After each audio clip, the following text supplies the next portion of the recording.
Time has gone by so fast. I mean, 1 minute we're freshmen, and the next we're juniors, and then seniors, and now we're about 3 weeks away from graduating. Then what? Many of us have based these past 4 years, and maybe even more, to school to achieve the perfect grades with the perfect GPA and the perfect amount of AP classes. Now, as a senior, I realize I have also fallen into these social norms and expectations. We all want to live a good life and be successful, but many times a good life in our society is driven by the desire of gaining money to eventually be rich. But we never slow down and examine what successful is for each one of us. Successful for someone can be living in a mansion, and for others is living in a small, humble abode with their family. Each one of us has our own interests and lifestyles, yet I have noticed it is a common trend for everyone to follow whatever path will give them more money. I have found myself in this path of dedicating most of my teenage years to school in order to be successful. Flaking on friends and families and neglecting myself and my health in order to dedicate more time to school was common in my past 4 years of high school. And now, what? 3 weeks away from graduation, and was it worth it? Years of sacrifice of my own happiness and mental and physical well-being. As I imagine myself in 3 weeks crossing that stage, I will be wondering how things could have been different. I mean, sure, I'm going to a university. I have accomplished this ultimate goal of mine, but at what sacrifice? My own happiness, my own life? I wonder what I could have done differently. Like maybe go to that concert or say yes to that birthday party. Maybe I could have taken better care of myself and talked to my siblings more and become closer to them like how we were when we were smaller. Maybe I could have called my grandparents or my family members more. Or maybe I could have gone outside and absorbed my beautiful surroundings. But now I'm left with an utter feeling of regret of what could have been. I was so focused on pursuing success through school that I let go of what truly was important to me, my family, my friends, and my own true self. This superficial and obsessive desire to succeed in life was a naive mentality that I had formed throughout the years. I was so focused on what I thought I wanted that I quickly began to forget the beautiful things in my life. I forgot about the value of my family and friends and the things that I love to do that made me feel alive and happy, like playing guitar, or reading, or drawing, or simply having moments with my family.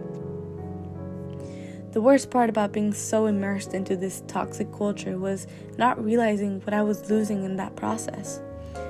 Socrates quotes, "An unexamined life is not worth living." This particular quote had invoked an epiphany in me. It was a wake-up call of all things that I was doing that were inauthentic to myself and my beliefs. I had realized how many decisions I was actively making just because it felt expected of me.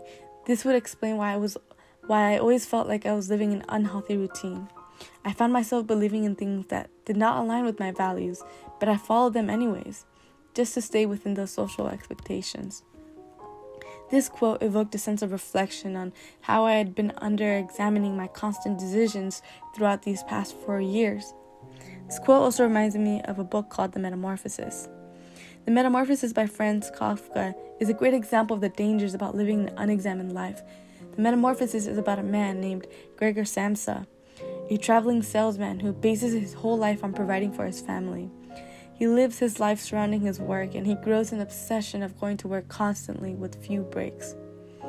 He represents the working class in a capitalist society who live to work for the majority of their lives until they eventually die. The book takes a sharp plot twist as the man wakes up with a sudden realization that he is stuck in bed as a cockroach, in which his first thought when he wakes up is, how can he get to work? The majority of the book is about Gregor's struggle with this new version of himself and his struggle to get to work and his family coping with the undesirable traits of their son.